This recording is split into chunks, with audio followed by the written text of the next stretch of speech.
আজ রেজাউল ভাইয়ের হত্যার প্রতিবাদে আজকের এই বিক্ষোভ। আমরা আজকের এই বিক্ষোভ সমাবেশ থেকে ঘোষণা করতে চাই, রেজাউল ভাইয়ের হত্যার বদলা হিসেবে 12 তারিখের নির্বাচনে দাঁড়িপাল্লাকে নিরঙ্কুশভাবে জয় করার মধ্য দিয়ে রেজাউল ভাইয়ের রক্তের বদলা নিতে চাই। এই বদলা নেওয়ার ক্ষেত্রে যদি কেউ প্রতিবন্ধকতা সৃষ্টি করে, প্রাচীনের মতো আমরা দাঁড়িয়ে যাব। শত শত রেজাউল ভাইয়ের মতো রক্ত দেওয়ার মতো আমরা রাজপথে জীবন দেওয়ার মতো প্রস্তুতি নিব। সংগ্রামী সাথী বন্ধুগণ, সেই সাথে প্রশাসনকে বলতে চাই, আপনারা কি সন্ত্রাসীদেরকে ভয় পাচ্ছেন?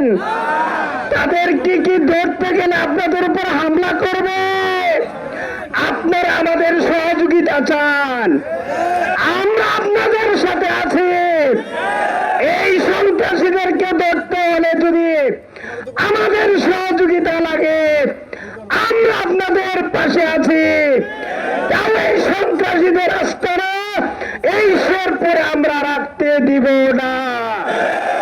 সংগ্রামী সাথী বন্ধুগণ, আমরা আরো স্পষ্ট করে বলতে চাই, অতি শীঘ্রই যদি প্রশাসন এই সন্ত্রাসীদেরকে না ধরতে পারে, ডিসি অফিস ঘেরাও করা হবে।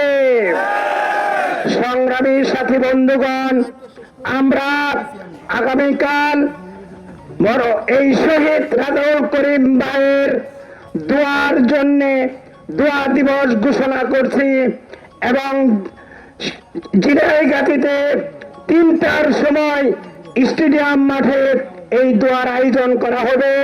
সেখানে সকল সাথী ভাইদেরকে উপস্থিত থাকার জন্য আহ্বান জানাচ্ছি এবং সেই দোয়ার মধ্য দিয়ে আমরা আল্লাহর সাহায্য নিয়ে মাঠে নামবো।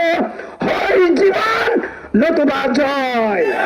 সংগ্রামী সাথী বন্ধুগণ, আপনারা অল্প সময়ের এই ঘোষণায় স্বতঃস্ফূর্তভাবে সাড়া দেওয়ার কারণে আপনাদেরকে ধন্যবাদ জানিয়ে আজকের এই শহীদ রেজাউল করিম ভাইয়ের প্রতিবাদ মিছিল এখনই সমাপ্তি ঘোষণা করছি। আপনারা শান্ত শিষ্টভাবে যে যেখান থেকে এসেছেন সবাই চলে যাবেন। যারা নামাজ পড়বেন, এখানে মসজিদ আছে, মসজিদে নামাজ হবে, তারপরে আস্তে ধীরে চলে যাবেন। সবাইকে ধন্যবাদ। আল্লাহর সাহায্য চাচ্ছি।